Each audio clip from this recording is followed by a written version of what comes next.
Yasang, Yabua, how to protect from Yasang and Yabua.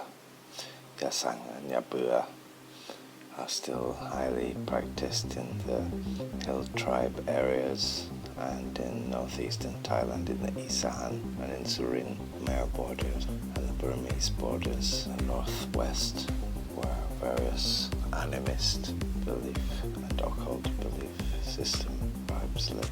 Yasang is more Yabua, can be made with or without incantations, kata, akom, or what is usually made with using woods and resins and tree saps and plants and animals that are poisonous. And their basis will be generally used with people who drink alcohol, because one of the general mix ingredients to mix with is alcohol. Different forms of whiskey, different forms of liquor. The typical moonshine, yadong, which can be found in the north, which is made from brewed woods and herbs, so they can easily slip these in. And this doesn't need to be magical, it can be merely poisonous. But it can be defended with kata for Putakun, Buddhist Buddha magic. So kata akom, magical kata incantations, which are Buddhist faith related and have the power to overcome Yabua. Yasang can include these poisonous ingredients or does not have to. Yasang may or may not have incantations, but will have magical ingredients and will usually have incantations. Both of these kinds of deadly curses in the form of potions it's not common that you can still find these spells in the northeast and the northern areas, but it's not, people would really have to hate each other to form such a spell. It's not very common, and it can bring death, and often does when enforced. And so there are different ways of making these potions that have different recipes from different Kubajan. And there was a famous Kubajan from the north, Kuba Nua Chai. Kuba Nua Chai was attacked by one of the local witch doctors of the hill tribes, who was jealous of him and his powers as a monk of purity, and he put Yasang in his alms bowl and tried to poison him.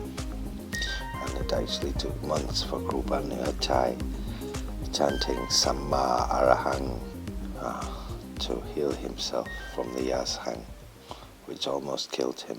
And he states that he only survived the Yasang and the curse through the chanting of the kata, which he used to heal himself. Now, most of these potions will be mixed with alcohol and work mostly with people who drink alcohol and who in a drunken state will notice less also. And their active ingredients will be activated through mixture with alcohol. And so in order to enforce Yasang and to incept Yasang into somebody's food or drink without noticeability, one would need higher arts of the dark arts to be able to perform mere invocations and incantations to turn what would normally be completely natural food into cursed food, which is a subject for itself and needs a talk for itself. And of course applied methods and various aspects of it should not be explained to the public. Now, having said this, that such details should not be disclosed to the general public, I shall continue to say there is also another method, which is possibly the most commonly used, which involves not necessarily any psychic powers on behalf of on part of the person who is casting the spell or the curse, and also does not necessarily involve any kind of poisoned or magical ingredients in the potion or mixed into the person's food or drink. And this third method is with the use of incantations, or better said invocations, which will invoke the summoning demons and spirits and pry devas and pry ghosts, hien, pry, pud, pi, pisad, phantoms and ghosts and other kinds of evil spirits and demonic entities and the like, and beseeching them to do your bidding and to bring illness or even death upon the victim of the curse. So that is the major forms of making yasang. And as I've already stated, yabua is directly involved with poisoned or other kinds of influential ingredients, which might be magical or might be poisonous or might have some kind of physical effect or allergic effect upon the person who consumes it, unwittingly, unknowingly consumes it. That's yabua. But yasang can be made with using the formulas used for yabua or not, and or be used with magical incantations and magical ingredients, or just incantations on the person's food, natural food, or with invoking evil spirits to do your bidding. Just as there are hundreds of different formulas and spells from different cultures and areas and tribes and people around Southeast Asia, and even within the borders of Thailand, there are many different tribal folk and different regions which have different traditions and have evolved different forms of this kind of black magic, this dark sorcery. It is very, very close to, well, it is necromancy. It is within what you can call necromancy, because it works with the dead, either to bring the dead from the realm of the dead here, or to take people from here to the realm of the dead.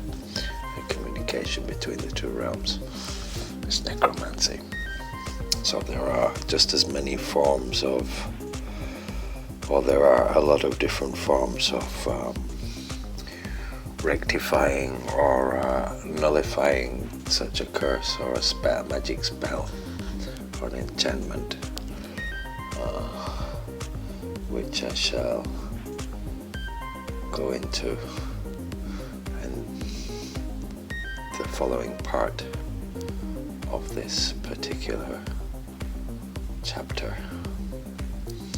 And so I will now leave you at the end of this chapter, and hope that this was very informative for you, and we'll continue the next time with a talk on the various methods of protecting oneself or healing others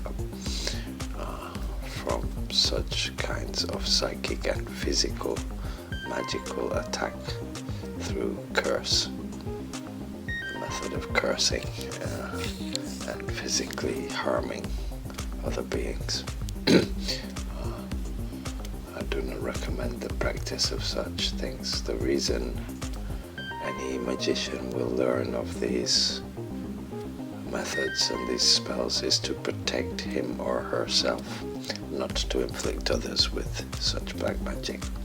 And so this reason, and for disclosing and revealing all of the mysteries of Thai Buddha magic. I am publishing this chapter on Yasang and Yapura. So I will leave you for the next chapter with the various methods of rectification for Yasang and Yapura, curses with potions. This is John Spencer for the Buddha Magic Project, signing off.